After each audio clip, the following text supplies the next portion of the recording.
Adanna Okonkwo had always been the pride of her family.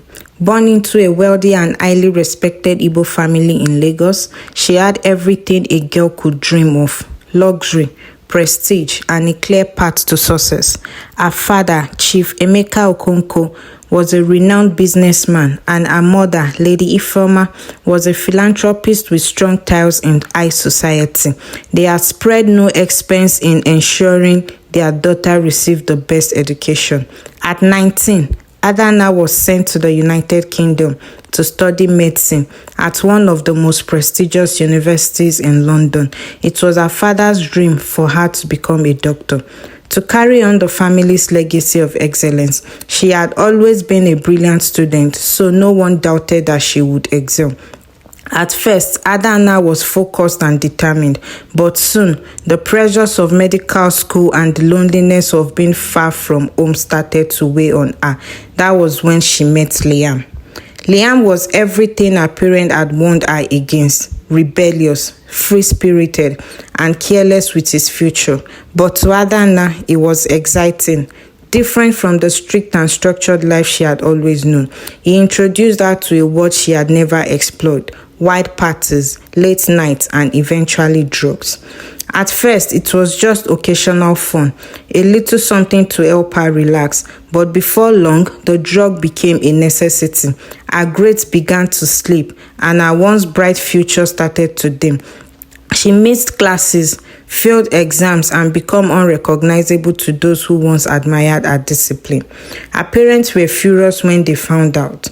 Chief Okonkwo immediately arranged for her to go to the rehab. The first time, Adanna promised she would change, and they believed her, but the pull of addiction was strong. Liam was always there, waiting. She relapsed. A second rehab followed, then a third. Each time her parents paid exorbitant amounts, hoping that their daughter would return to them. But after the third failure, they had had enough. One cold evening, she received a call from her father. His voice was void of emotion. "Adanna, we have done everything we can for you. You have chosen this path. From this moment on, you are no longer our daughter. You are on your own." The call ended. Adanna stared at her phone, disbelief washing over her. She had always thought that no matter what, her parents would stand by her, but now she was truly alone. With no money and nowhere to go, she spiraled further into addiction. Liam had long since abandoned her, moving to someone else. She lived in shelters, did whatever she had to do to get her next feast, and lost all sense of who she once was. Months passed, then years. One evening, as she wandered the streets of London, weak and desperate, she caught sight of herself in a shop window. The girl staring back at her was hollow-eyed, thin and broken, a far cry from the bright, ambitious girl who had arrived in the United Kingdom full of dreams. Tears welled in her eyes. She had lost everything: her family, her future, her dignity. But for the first time in a long time, she felt something stirred within her, a desire to be better. With the little strength she had left, she checked herself into a free rehab center. This time, it was different. She wasn't doing it for her parents. She wasn't doing it to please anyone. She was doing it for herself. Recovery was painful, slow, and filled with relapses, but she fought hard.